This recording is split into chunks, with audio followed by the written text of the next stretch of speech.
मेधे सर्वसङ्कल्पसिद्धिप्रदायकाय अगणितगुणशीलतत्त्वप्रदर्शकाय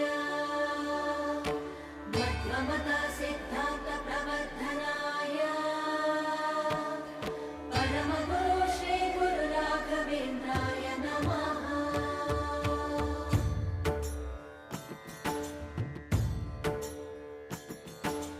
पूज्याय राघवेन्द्राय सत्यधर्मरताय च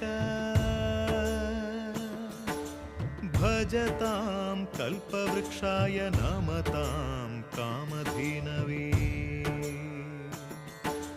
ಧರ್ಮದ ದೀಪ ಹಚ್ಚುವ ಶಾಂತಿಯ ಬೆಳಕ ಚೆಲ್ಲುವ ಜ್ಞಾನದ ದೀಪ ಹಚ್ಚುವ ಲೋಕವ ನೀನೆ ನಡೆಸುವ ತುಂಗೆಯ ತೀರದ ಯತಿವರ ನಿನ್ನದೆ ಸ್ಮರಣ